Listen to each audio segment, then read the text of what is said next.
After all ஒரு diploma படித்த பையன் எப்படி இதெல்லாம் பண்ண முடியும் அப்படின்னு சொல்லிட்டு பேசுகிறப்ப எனக்கு ரொம்ப வருத்தமாக இருந்தது.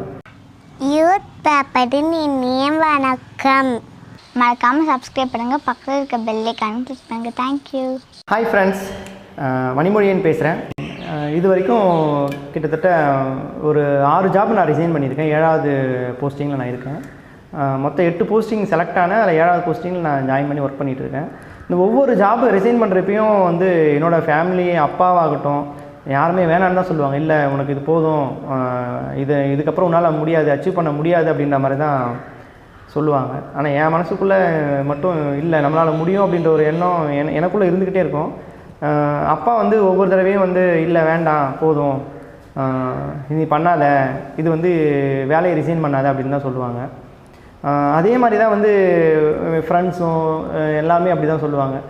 இதுக்கு மேலே வந்து முடியாது, உன்னால் வந்து பண்ண முடியாது, நீ ஏன் வந்து முட்டாள்தனமாக ஒரு முடிவு எடுக்கிற, அந்த நர்சிங் ஜாப் ரிசைன் பண்ணுறப்பெல்லாம் இது வந்து குரூப் 2 போஸ்ட்டு, எவ்வளோ சேலரி வரும், நீ வந்து இதை போய் ரிசைன் பண்ணுறீங்க, நீ என்ன உனக்கு என்ன அறிவு இல்லையா, ஒரு கவர்மெண்ட் ஜாபை வந்து எப்படி ரிசைன் பண்ணிட்டு போகிற, ஒரு கவர்மெண்ட் வேலை வாங்குறது எவ்வளோ கஷ்டம், நீ ரிசைன் பண்ணிவிட்டு படிக்க போகிறேன்னு சொல்கிறிய, உன்னால் எவ்வளோ பேர் வந்து வருஷக்கணக்கில் படிச்சுட்டு இருக்காங்க ஒரு கவர்மெண்ட் ஜாபுக்கு, நீ வந்து சர்வசாதாரணமாக உனக்கு கிடைச்ச அரசு வேலையை வந்து விட்டுட்டு போகிறேன்னு சொல்லிட்டு நிறைய பேர் என்னை வந்து பேசினாங்க. பட் அதையெல்லாம் தாண்டி தான் நான் வந்து எனக்குள்ளே ஒரு கான்ஃபிடென்ட் இருக்குது, இல்லை நம்மளால் முடியும், அச்சீவ் பண்ண முடியும் அப்படின்ற ஒரு நம்பிக்கை வந்து எப்போவுமே எனக்குள்ளே இருக்குது. என்னை சுற்றி எவ்வளோ நெகட்டிவ்ஸ் இருந்தாலும், யார் என்னை வந்து என்ன பேசினாலும் நான் அதை பெருசாகவே எடுத்துக்க மாட்டேன். நான் என்னை சுற்றி மட்டும்தான் என் மைண்ட் ஓடிட்டுருக்கோம். நம்ம அடுத்து என்ன பண்ண போகிறோம், நம்ம எப்படி அடுத்து முன்னாடி வரணும், நம்ம எப்படி இதை பாஸ் பண்ணணும் அப்படின்ற ஒரு எண்ணம் தான் என்னை சுற்றி ஓடிக்கிட்டே இருக்கும். ஸோ அந்த ஒரு விஷயம் வந்து என்னை வந்து அடுத்தடுத்த எக்ஸாமுக்கு வந்து பாஸ் பண்ணுறதுக்கான ஒரு நம்பிக்கையும் தன்னம்பிக்கையும் கொடுத்தது. ஸோ அதுதான் இவ்வளோ வெற்றிக்கு காரணம். எல்லா வேலையும் ரிசைன் பண்ணினாலும் திரும்ப வெற்றி பெற்றதுக்கு காரணம் வந்து என்னோடய தன்னம்பிக்கை தான். ஸோ நம்ம கூட இருக்கவங்க நம்ம எப்படி நம்ம ஒவ்வொரு தடவையும் ஒவ்வொரு மாதிரி பார்ப்பாங்க. நம்ம சக்ஸஸ் ஆகிட்டோம்னா வந்து ஓகே அப்படின்னு சொல்லுவாங்க. அந்த வெற்றியை நோக்கி போகிறப்போ நம்மளை வந்து நிறைய பேர் வந்து டைவர்ட் பண்ணுவாங்க, முடியாது, வேண்டாம், ரிஸ்க் எடுக்காது அப்படின்னு சொல்லுவாங்க. ஸோ அது எல்லாத்தையும் தாண்டி தான் ரிஸ்க் எடுத்து தான் நம்ம வந்து வாழ்க்கையில் வெற்றி பெற முடியும் அப்படின்ற ஒரு இது வந்து நான் உணர்ந்துருக்கேன். நான் எப்போவுமே வந்து அந்த ரிஸ்க் எடுக்கிறதுக்கு நான் தயாராக தான் இருக்கேன். ஏன்னா நம்மளால் முடியும் அப்படின்னு நினைக்கிறப்ப எதையுமே நம்மளால் கண்டிப்பாக அச்சீவ் பண்ண முடியும்.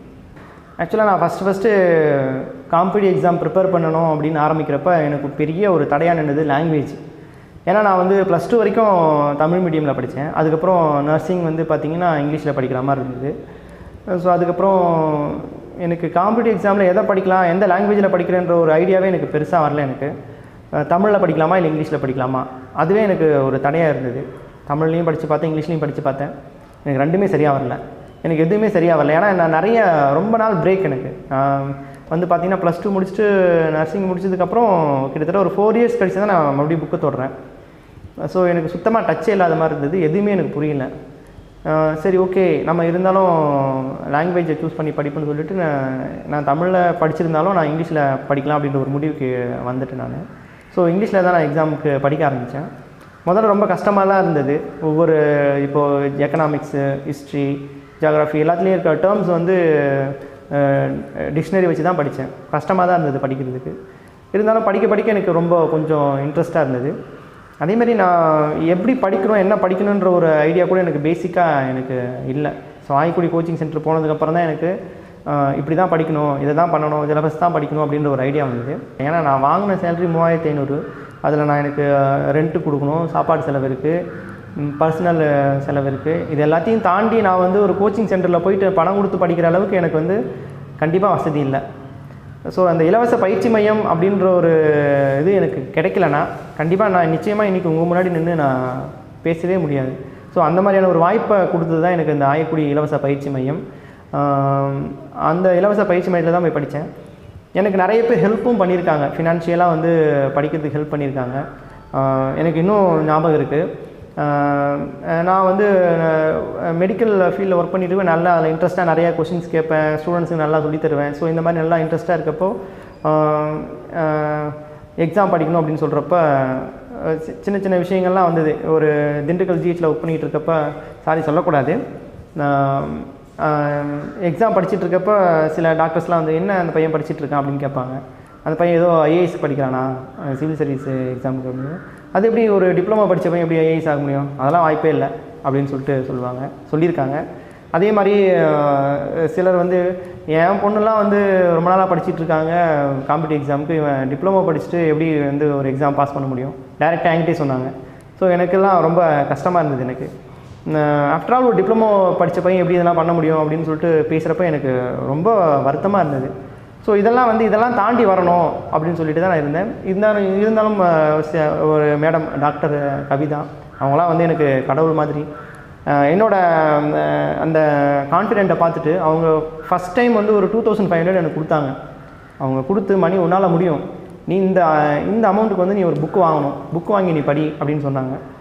உண்மையிலேயே ஃபஸ்ட்டு நான் அவங்க கொடுத்த காசில் தான் நான் காம்படிட்டிவ் எக்ஸாம் புக்கே வாங்கினேன். ஒரு 1200 300 நினைக்கிறேன் அந்த புக்கு வாங்கினேன் சிவில் சர்வீஸ்க்கு. ஸோ அதுதான் ஃபஸ்ட் டைம் நான் புக்கு வாங்கினது கூட நான் அவ்வளோ காசு போட்டு வாங்குறது என்னால் முடியாது. அந்த காசுமே இன்னொருத்தர் எனக்கு கொடுத்தது தான். ஸோ அதனால் நான் அவங்க என்னோடய லைஃப்பில் நான் மறக்கவே மாட்டேன். டாக்டர் கவிதா என்னை வந்து நெகட்டிவாக பேசினாலும் அதுவும் ஒரு மோட்டிவேஷன் தான், எனக்கு பாசிட்டிவாக பேசினாலும் அதுவும் மோட்டிவேஷன் தான்.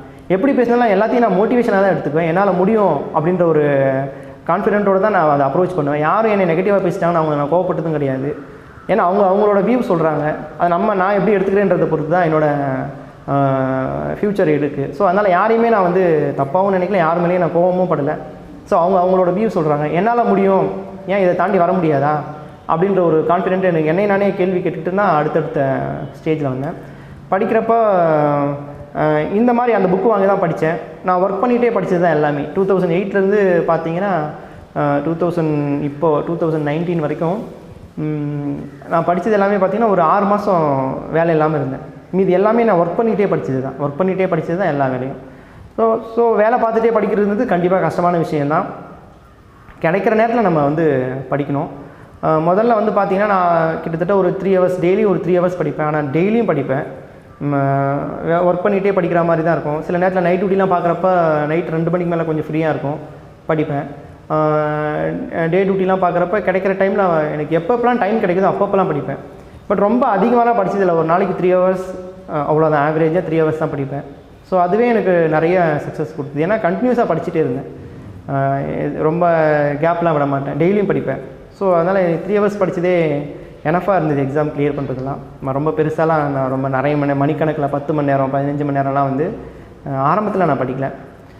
ஸோ இந்த மாதிரி ஒர்க் பண்ணிகிட்டே படிக்கிறப்ப நம்மளுக்கு நிறைய டிஃபிகல்ட்டிஸ் இருக்கும். ஏன்னா நான் ஒர்க் பண்ணது வந்து பார்த்திங்கன்னா ஷிஃப்ட்டு டியூட்டி. மார்னிங் ஷிஃப்ட்டு ஒரு வாரம் வரும், அடுத்த செகண்ட் ஷிஃப்ட்டு ஒரு வாரம் வரும், நைட் டியூட்டி ஒரு வாரம் வரும். நம்மளுக்கு ரொட்டீனாக வந்து எந்த டைமையும் நம்மளால் வந்து ஃபாலோ பண்ண முடியாது. ஸோ நமக்கு கிடைக்கிற நேரத்தை நான் யூஸ் பண்ணிக்குவேன். நைட் டியூட்டியில் நிறைய நேரம் எனக்கு அந்த 2 மணிக்கு மேலே தூங்க மாட்டேன், உட்காந்து படிச்சுட்டு தான் இருப்பேன். அதே மாதிரி நான் வந்து திண்டுக்கல் ஜிஹெச்சில் ஒர்க் பண்ணிகிட்டே படிச்சுட்டு இருக்கப்போ அங்கே இருக்கிற என்னோடய கூட ஒர்க் பண்ணுற ஸ்டாஃப்ஸ் எல்லாருமே வந்து எனக்கு அவ்வளோ சப்போர்ட் பண்ணாங்க.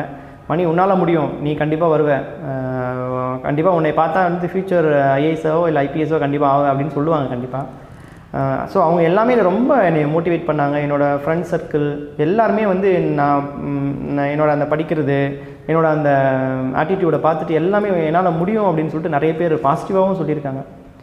ஸோ இது எல்லாமே வந்து என்னை சுற்றி இருக்கவங்க எல்லாருமே வந்து என்னால் முடியும் நிறைய சப்போர்ட்டும் பண்ணியிருக்காங்க. ஸோ மிக்ஸ்டாக தான் இருக்குது எப்போவுமே. நம்ம வந்து பார்த்திங்கன்னா ஒரு விஷயம் பண்ணுறோன்னா சில பேர் வந்து உன்னால் முடியும்னு சொல்லுவாங்க, சில பேர் வந்து உன்னால் முடியாதுன்னு சொல்லுவாங்க. ஸோ நான் வந்து அதை முடியுன்றதை எடுத்துப்பேன். முடியாதுன்னு சொல்கிறாங்க இல்லையா, அவங்களுக்கு அவங்க முன்னாடி நம்ம வந்து காமிக்கணும் அப்படின்ற ஒரு எண்ணம் எனக்கு வரும். ஸோ அதனால் எல்லாத்தையுமே நான் வந்து பாசிட்டிவ் ஆஸ்பெக்டில் தான் கொண்டு போவேன். அப்படி கொண்டு போனதால தான் வந்து படிப்படியாக என்னால் வந்து ஸ்டெப் பை ஸ்டெப்பாக என்னால் வந்து வாழ்க்கையில் முன்னேற முடிஞ்சது. நம்ம ஒரு விஷயத்தை நோக்கி போகிறோம்னா நம்மளுக்கு சப்போர்ட் பண்ணுறதுக்கு கண்டிப்பாக நிறைய பேர் வருவாங்க. நம்மளை தூக்கி விடுறதுக்கோ இல்லை நம்ம கஷ்டப்படுற நேரத்தில் நம்மளுக்கு ஆறுதலாக இருக்கிறதுக்கோ நம்மளை மோட்டிவேட் பண்ணுறதுக்கோ கண்டிப்பாக நம்மளை சுற்றி யாரோ ஒருத்தர் வந்து இருந்துகிட்டே இருப்பாங்க. ஸோ நம்மளோட நோக்கத்தை நோக்கி நம்ம வந்து போயிட்டே இருந்தோம்னா, நம்மளோட லட்சியத்தை நோக்கி நம்ம போயிட்டே இருந்தோம்னா கண்டிப்பாக நமக்கு நிறைய பேர் நம்ம பாதையில் வந்து நம்மளை வந்து தூக்கி விடுவாங்க. கண்டிப்பாக நிச்சயமாக எனக்குள்ளே ஒரு கான்ஃபிடென்ட் இருக்குது, இல்லை நம்மளால் முடியும், அச்சீவ் பண்ண முடியும் அப்படின்ற ஒரு நம்பிக்கை வந்து எப்போவுமே எனக்குள்ளே இருக்குது. என்னை சுற்றி எவ்வளோ நெகட்டிவ்ஸ் இருந்தாலும் யார் என்னை வந்து என்ன பேசினாலும் நான் அதை பெருசாகவே எடுத்துக்க மாட்டேன். நான் என்னை சுற்றி மட்டும்தான் என் மைண்ட் ஓடிட்டுருக்கோம். நம்ம அடுத்து என்ன பண்ண போகிறோம், நம்ம எப்படி அடுத்து முன்னாடி வரணும், நம்ம எப்படி இதை பாஸ் பண்ணணும் அப்படின்ற ஒரு எண்ணம் தான் என்னை சுற்றி ஓடிக்கிட்டே இருக்கும். ஸோ அந்த ஒரு விஷயம் வந்து என்னை வந்து அடுத்தடுத்த எக்ஸாமுக்கு வந்து பாஸ் பண்ணுறதுக்கான ஒரு நம்பிக்கையும் தன்னம்பிக்கையை கொடுத்தது.